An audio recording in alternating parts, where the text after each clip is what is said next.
Hey, what's up everybody? It's Casey here. It's here on Fly and Tackle, and I'm thinking about summer trout fishing. When I'm thinking about summer trout fishing, I'm thinking about fishing on the streams, and I'm thinking about fishing on the streams, I'm thinking about stoneflies. So today, I'm going to sit down and show you how to tie Casey Summer Stone.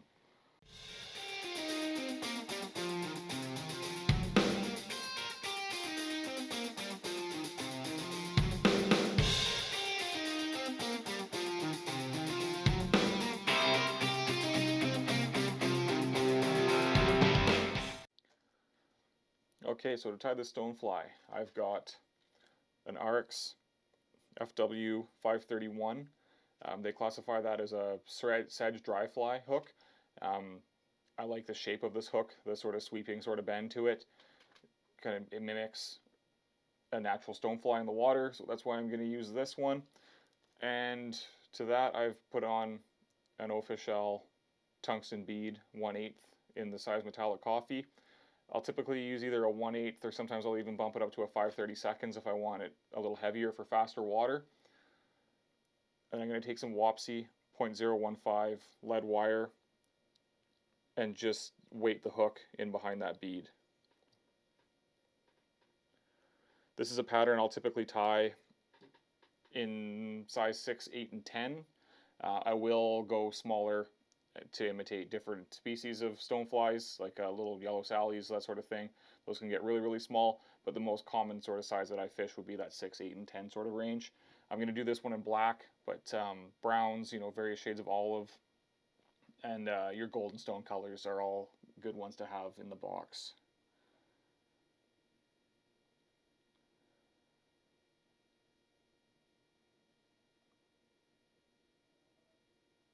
And I'm going to do about 15 wraps of wire. Stoneflies live on the bottom, so we want to fish these typically fairly close to the bottom. So it's good to have enough weight on the pattern to help sink that thing fast. Next I'm going to tie in my thread, which is going to be uni thread in the color black, size 6/0.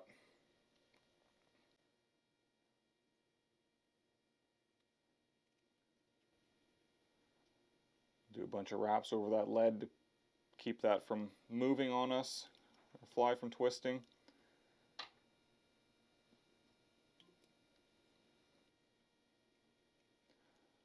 And then I'll lay down a little bit of a foundation over the hook. I'm going to be using some Spirit River UV2 Seal X ice dubbing in the color black stone, and this is primarily a black color or black base dubbing with some different sort of colored accents in there, just kind of break up the solid black color. Because if you take a close look at a stonefly in real life, they aren't just solid black, so having a little bit of variation in there doesn't hurt.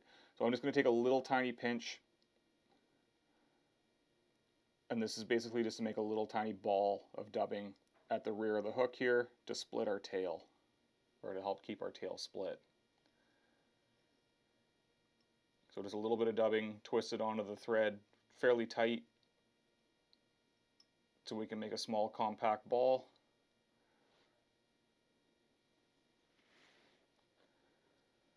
And I'm even going to trim away those little flyaways there. Now for our tail, I'm going to take some Wapsi Goose Biots in black.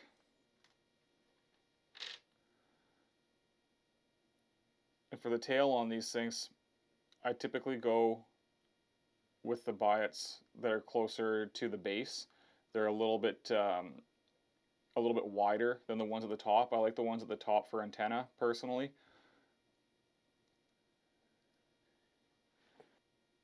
Now these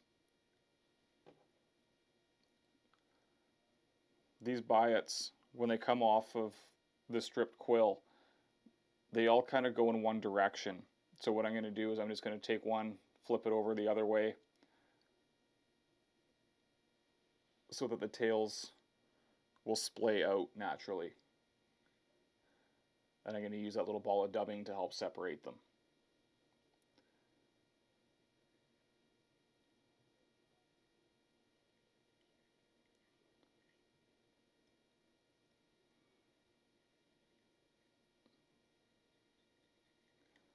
Secure those into place.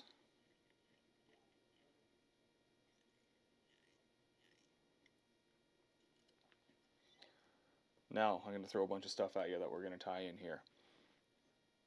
So my final rib on the abdomen is just going to be some clear monofilament fishing line. This is going to be some 6-pound. I usually jump between 4 and 6, just depending on whatever I got laying around. You can use old fluorocarbon as well too, whatever you like.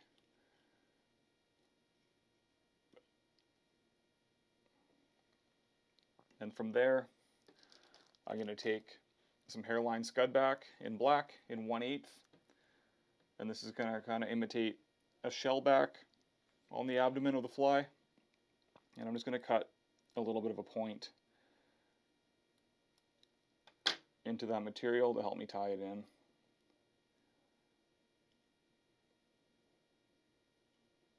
Makes it a little easier to grab with the thread.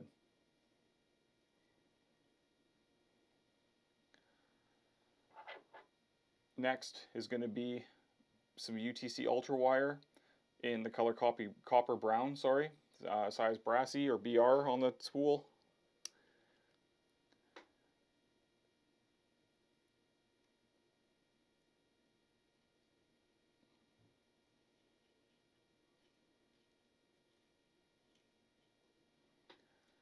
And then we're going to go back to our UV2 CLX dubbing and dub in an abdomen.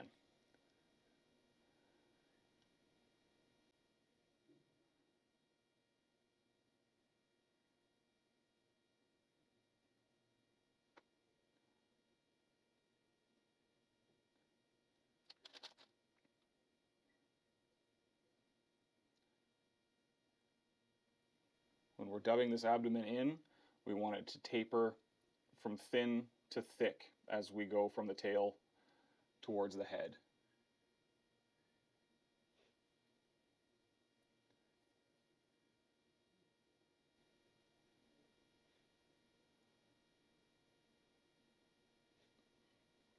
All right, now I'm going to start winding the last material that I tied in at the back there, that UTC wire. This will add segments to the body just like the natural insect. It'll also help break up that solid black color a little bit, as well as add a little bit of flash to help grab their attention.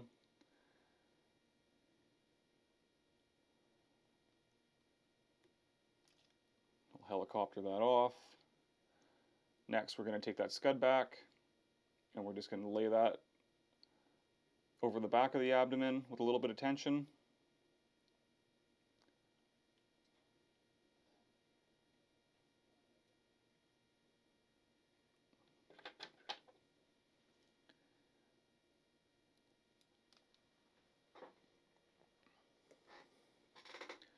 And then we're going to rib over that with the mono. Now you can, if you like, just use the wire rib at the end here and not do it first. I like how this kind of breaks it up a little bit. In my opinion, it looks a little bit more natural. But if you want to skip this step, you can omit this monofilament and just use the wire over top of the scud back.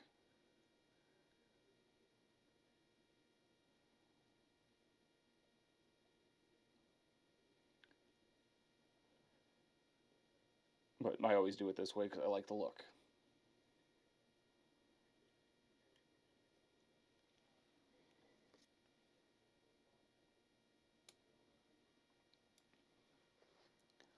Take a little bit more of the dubbing.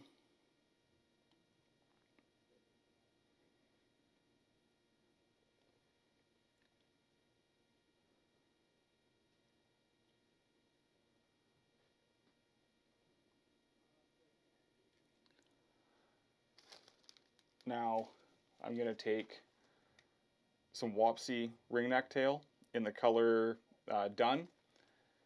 This is going to look really green on the camera. It's a lot darker in person, but for whatever reason the camera picks it up as being very, very olive. Why I went with this over just a solid black is, again, it just kind of breaks the color up a little bit, looks a little bit more natural, and it's just a cool looking feather. So what I've done before I started tying this fly is I took some Dave's Flex Cement and just applied it over a section of the pheasant tail with a bodkin. Just smeared it around, let it dry, and what the Flex Cement does is it just glues those fibers together, but they're not rigid. They still have some give to them, and this will help with our wing case to hold its shape and not just split apart on us. So I'm just going to go into this treated section here, and I'm going to cut a little section out.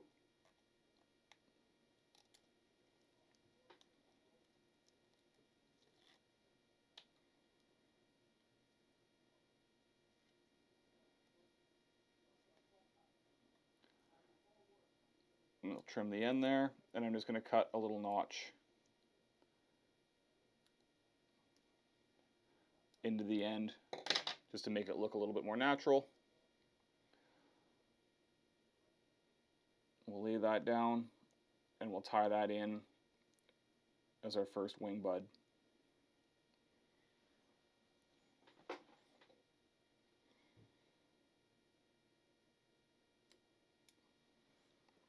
Again, we're going to take a little bit more of our dubbing.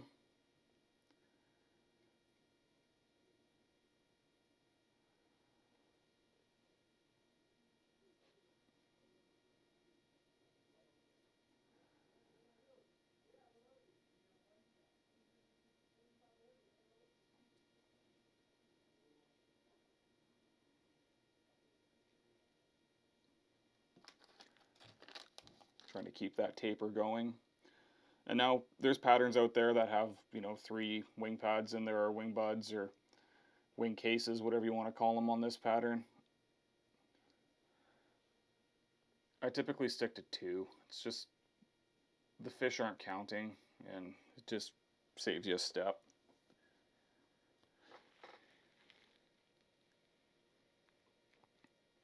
In my opinion, with 2, it still looks realistic enough. And I'm typically fishing this in a little bit quicker, more riffly water than, say, a really slow moving pool. Not to say that I don't fish these in slower moving pools, but when I'm thinking stoneflies, I'm thinking, your riffles, and the fish don't get a whole lot of time to decide whether that's food or not. They're gonna eat it pretty quick. So I've just repeated that step with the pheasant tail, cut a piece off, cut a notch in there, and we're just going to slide that up so it just slightly overlaps that first one that we tied in.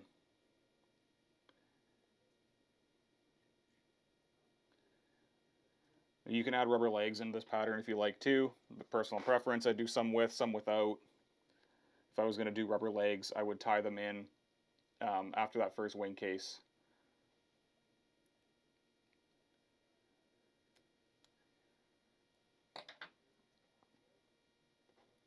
I'm going to go back to our Goose Biot. And like I said, for the antenna, I like to take those from the tip. They're just a little bit finer.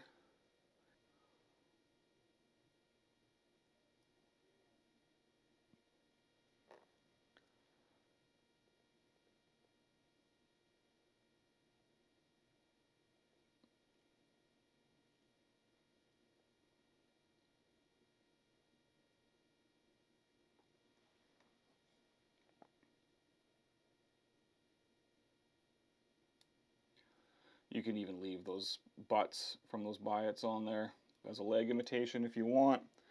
But again, I'm just going to clean that up. We'll throw a little bit of dubbing over top of there just to hide those thread wraps. And then you're going to have a super effective stonefly nymph.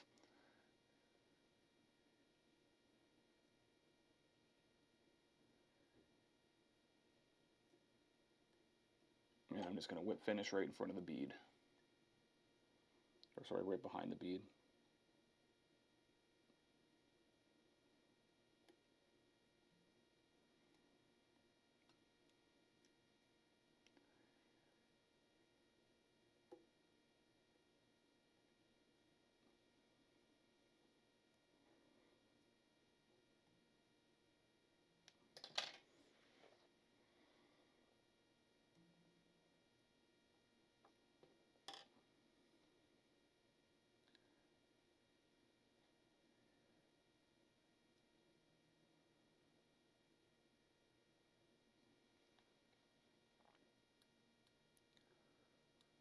Trim up a couple of those little flyaways there. But that's a fish killer for me. Basically, if I'm fishing a river or a stream and I can't catch something on that, I'm not catching a fish that day. That's a pattern I've got a ton of confidence in. And stoneflies are basically the reason why I started tying flies. When I started out, 27 years ago, holy cow, of tying flies. I started because I couldn't find, in my opinion, stoneflies that were heavy enough, and that's what brought me into the world of fly tying. So something that I've been fishing for a long time, again, something I got a ton of confidence in. You can fish this under an indicator. You can modify this to your own infit, tie it on a jig hook or even on a scud hook. Fish it long leader, dry line, however you like to fish your nymphs. That is definitely one to have in the box. Hope you guys like this video. Smash that like button for me. If you find these videos useful, share them with your friends. And like always, I'll have all the materials linked in the description below, and they can be purchased online at www.c-run.com, or you can come by the shop anytime and we can talk stoneflies. Thanks for watching, everybody.